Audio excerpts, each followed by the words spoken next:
The audio reading video of the book Engaged to be Married. Chapter 2. Travelogue, May 21st. Downtown inside the Loop, early afternoon in Chicago, and the city is very much alive with noises of work and pleasure.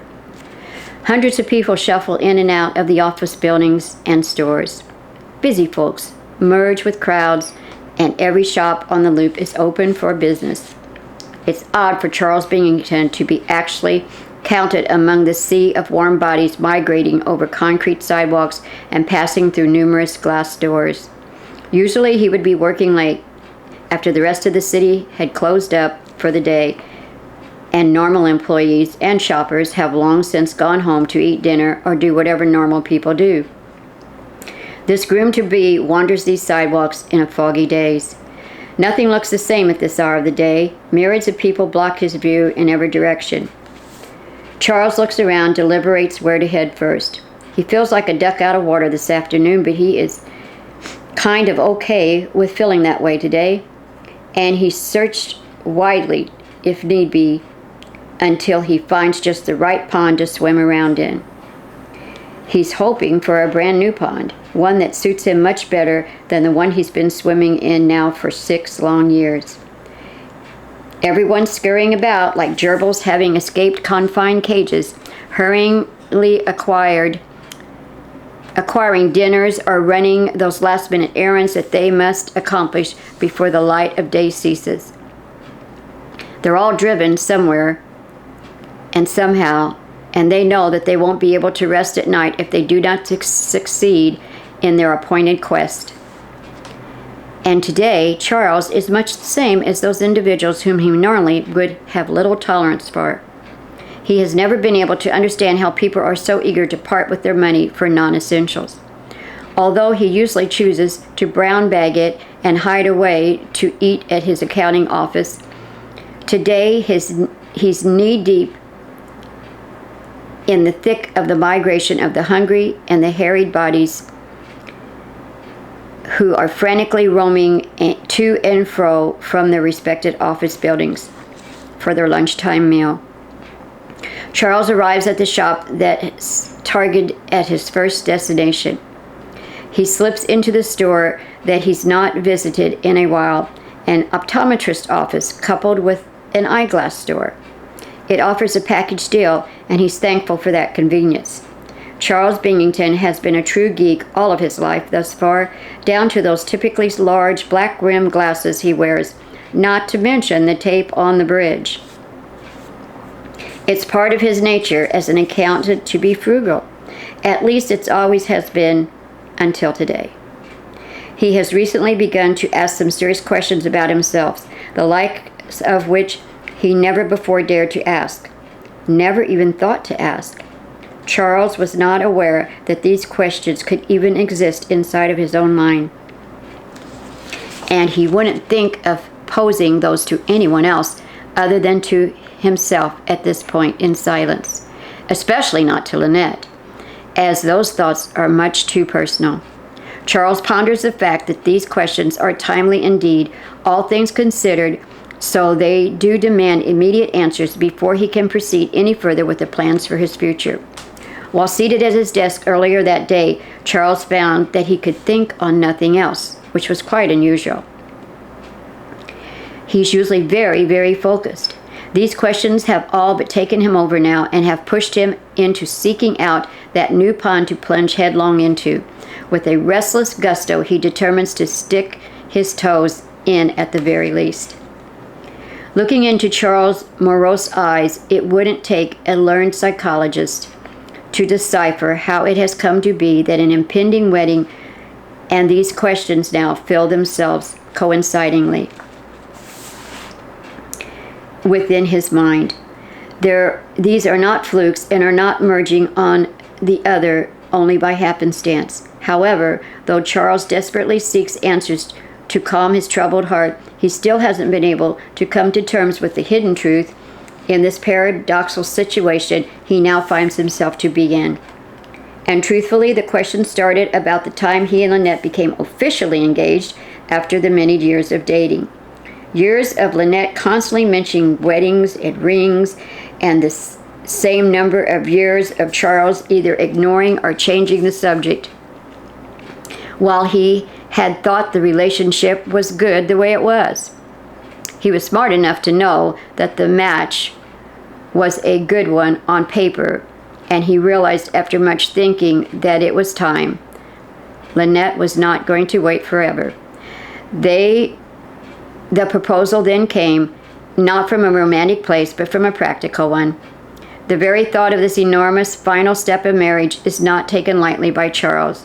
It's becoming a heavy burden now weighing on his shoulders. Charles never expected that to happen to him. He thought he was perfectly prepared. All of his ducks were in a row. But now he finds that he is the odd duck out. It is a very expensive venture. Marriage, house, family possibly. Charles' hard-earned savings will be depleted once his bride gets her hands on the monetary resources from his success. She has long voiced her opinion that her status in life, afforded by her parents, would be expected to continue in the way she's been accustomed to. Maybe it's a pre-midlife crisis, he thinks. Maybe he's just now waking up, possibly. He doesn't know. But something has started growing inside of him that he needs to explore. Charles has no choice but to try to slow the inertia of that spinning timeline from going forward, while taking a long, hard look at his future in order to solve some of these imposing questions. The one specific and all-encompassing question: should he get married at all? The general term cold feet doesn't begin to touch on the complexity of emotions that Charles is feeling. Sadly, he has to admit that this is a crisis brought on by his own personal choices, this need for definite answers, an exacting result of Charles's career choice, to be precise. Mathematical answers discovered will solve any and all problems. That's why math is his thing, and that's what drives him and always has. Equations are easily solved by Charles. Math is factual. Math gives one the truest answers. No doubting math and its results. Charles chose mathematics to keep from ever making decisions in his career, business, future, and in life. Charles Bingenton has always toed the line, done the right thing in any given circumstances, and been completely reliable in all situations. Possessing these attributes has been a source of pride for Charles until today. On a deeper, more personal level, Charles considers that if there is a way to describe him, or if someone was actually to go online and Google him, Charles Bingenton, then just one word, predictable, would pop up on the top line. Possibly one other word as a subtitle of sorts to his dull life might appear as well, thus exposing his watered-down demeanor. That one word? Boring. Those key words signifying an inclusive existence, very similar in tone, would be all there is to define his life thus far. So, Charles has asked himself if he is running from himself and his present circumstances and racing helter-kelter towards a new self. Charles has never before seen any need for frivolousness. So the odd facet of his dull, frumpy appearance has never much mattered to him. With a bearded face, a scrawny ponytail, a pocket protector no less, an age-old briefcase, the thickest black-rimmed glasses, complete with tape in the center, ever to be constructed for any face and ears to hold them up. Not to mention the Goodwill bargain suits and ties he wears, it is a definite fact Charles Bingenton exemplifies the truest form of a cheapskate, uncool, and the geek persona. He must now consider another question that he's been pondering without ever voicing. That is, does he even want to be married? He doesn't think he wants to live alone all his life. No one really wants to live alone. But all things considered, Charles had found himself frazzled as of late. Making a move forward from what seemed certain for him, stepping into a new role, is how Charles sees as the only way to resolve his ponderings. This very day was to be the day to plan for their new life together, for it to be a set-in-stone event, as it were. Charles has found that he can't bear to be a part of that detailed process. It doesn't just scare Charles, it terrifies him. If you were to observe him and Lynette, any bystander might wonder why in the world Lynette hasn't tried to alter his sad physical appearance after 6 long years of dating. Surely once youthful rose-colored glasses were put aside, she could clearly focus on a slouchy, overworked man, which makes up Charles Bingenton, who is so tight he squeaks. But not so for Lynette. She loves his handsome bank account ever so much that she is very willing to suppress any urges for an upgraded beau. Though Charles seems adrift in the world of good taste, Lynette won't rock the boat, not just yet. And once married, she'll have the privilege to purchase whatever she wants at her leisure. She decided several years into the relationship that it was easier to wait him out until he came around to the idea of marriage than to start over trying to find someone else to marry. She quit trying to change his social activity level as well after multiple attempts at getting him to go dancing or to a benefit or country club function failed time and time again. Charles has come to expect that she will happily spend most of his hard-earned money once married. Lynette does not mind the intense frugalness of Charles's dutiful excerpts, and obviously she'll spend as needed developing Charles's new wardrobe and appearance, all to her liking. Then she'll be the one to determine how to disperse much of that money he's acquired from his years of diligent employment and bountiful savings. Since this was the spur-of-the-moment decision today, he had to wait for a walk-in eye exam appointment. An hour has slowly passed by. Charles idly sits and reads a magazine. That he's not scratching from a case of nervousness, creeping hives, all surprises him. For Charles, one model has surfaced over the years. Time is money. More specifically, he's considered just 3 things in life to be certain or even important. First, time passes, so get on with making of money. Second, life will end years later, so plan well for living. And then third, one's annual tax forms must always be calculated to the utmost precision. This is precisely why Charles became an accountant. Annual taxes are a surer reality in one's life than anything else. Those items in his model aren't necessarily in order of importance, for all are equal in Charles's eyes. To that end, his valuable time means money, his valuable money means success, and his valuable success means that his financial security is secured throughout each tax year until the end of his life. Game over. And although he would no longer be living to use its grand accumulation, still in his mind, he will win.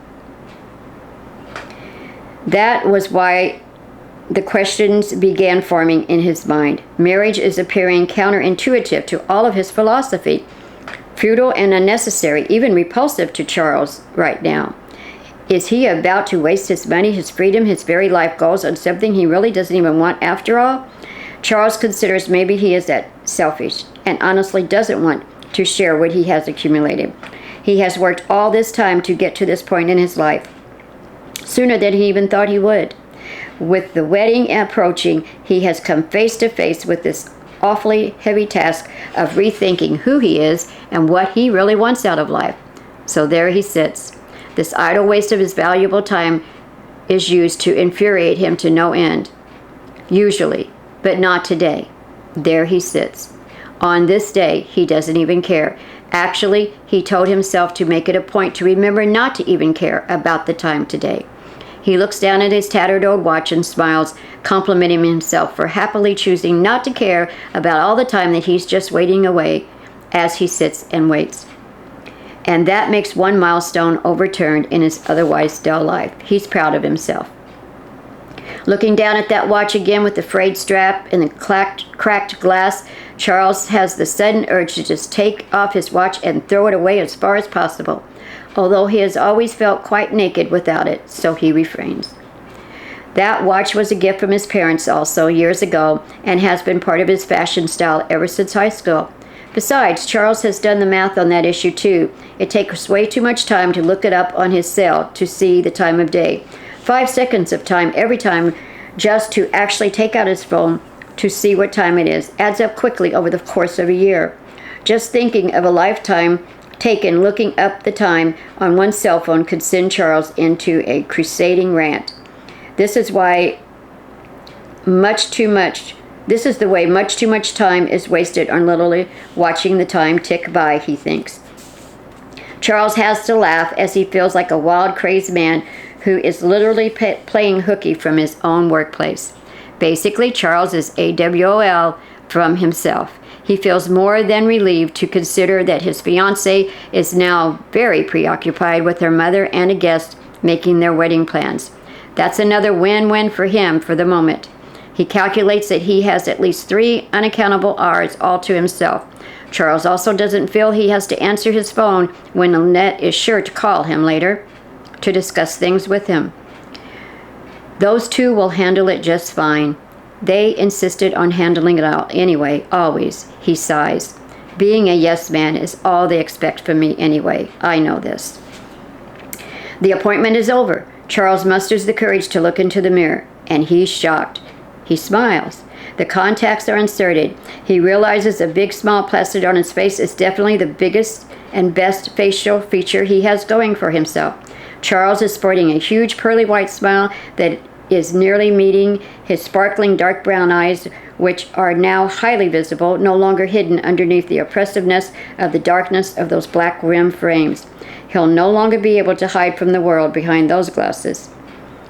He looks long and hard at his face. He considers his beard to be his absolute best attribute. It's been with him as long as he can remember, but it just might have to go as well. That's a decision of major proportions that he has to shake off the thought for the moment as he strokes his soft beard.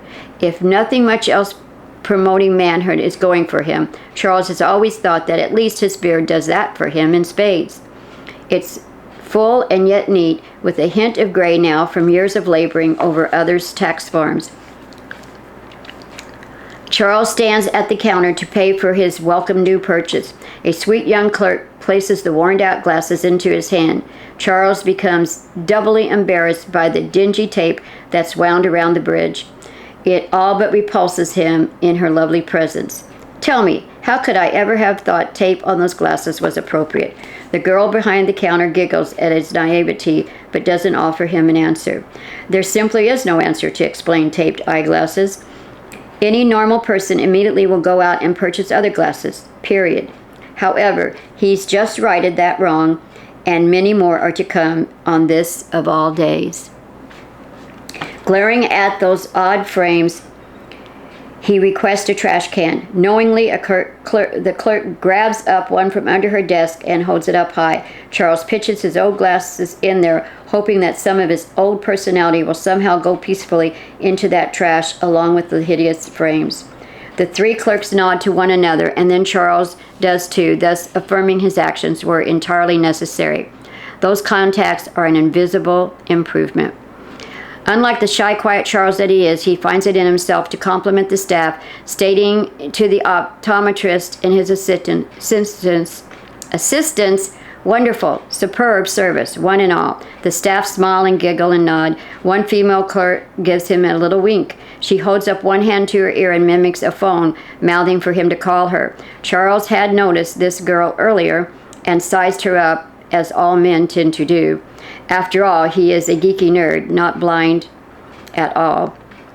Charles rates that she is an 8 out of a possible 10. He contemplates her reaction to his new look as a true compliment. He shyly pushes back the thick strand of hair that's worked free from his ponytail. Taking small, halting steps toward her, Charles feels his cheeks turn bright red. Oh, big fail. The newfound confidence that he's going for is taking its sweet time in getting from his thought processes to his facial expressions. Charles refuses to admit that it might be his slightly guilty conscience that is nagging him, since he is engaged to be married. As he turns to leave, Charles gives a wave to all those inside. It's like in experiencing this transformation with him, they have become the best of buddies for life. Yes, these long suppressed emotional responses are finally beginning to emerge from the interior of Mr. Charles Bingenton. 2 hours and $500 later, and everything looks clearer and brighter. Oddly placed scratches in the backdrop of the world are removed from the scenery, and he doesn't have to squint around those scratches any longer. Charles has needed his eyes checked for quite a long while. Often he has endured headaches peering at the thousands of numbers on spreadsheets. He's been too much of a tightwad to make an appointment, even if it would save him extra effort at his desk. He had always forced himself to work on through it. A sense of diligence somehow made it all right to ignore the obvious. But now it's a new day for him. Charles briskly strolls down the sidewalk, taking in each store that he had easily passed by before this day. Not one material thing has ever tempted Charles. Well, one thing has: money. Money does tempt him, but if a thing costs money, it holds no pull over him. Basically, making money and then holding on to that money trumps everything else for Charles. And as difficult as it is for him to fully accept, a real change is happening in this respect too. Does the lure of acquiring money matter more to Charles anymore now? He has to answer that question. With all this change, it is understandable that the long suppressed emotions begin to rise to the top of the heap, surprising him on to change the man he is and to become the man he only recently dreamed he could be. It might not make sense to anyone else, yet somehow it is completely reasonable to Charles. He's formulated this new plan for that sad phrase, "he's such a geek," to be used in the past tense when others are referring to him now and in the future. One thing is certain: he must keep on moving forward. Transformation from the man he always had been needs to be harsh and swift before he cowardly backs down like the weakling he has always thought of himself as being, a stereotypical true-to-form geek. Since he can see better, a spontaneous shopping spree is just the ticket for this full-on conversion. Charles has done the dollars and cents math of his adaptation of a new life, and all that simply adds up well. This basic equation is ever so simple. The more money thrown down onto various store counters, the sooner a transformation will take place and the better life will be for Charles, and he hopes the end result will prove his theory. Besides, all those magazines he's just read at the optometrist office all promise anyone with lustful eyes that brand new things accompanied with a sizable wad of cash can change your life for the better. Proudly he shouts it out loud in that matter-of-fact way. It's time for action. I've got to have it all. People passing him move slightly to the left or right on the sidewalk in an effort to distance himself. It is no longer uncommon to talk to oneself while walking down the street, as it's done all the time, what with earbuds and things. However, one screaming out loud definitely is a deterrent to cause people to pause and think twice about a crazy pedestrian walking right next to them. Charles doesn't care what anyone thinks of him today. He has never cared before, and that's been part of his problem. But on this day, he doesn't care one bit for a whole other reason, because he finally cares what he thinks of himself. And that also makes complete and perfect sense to Charles.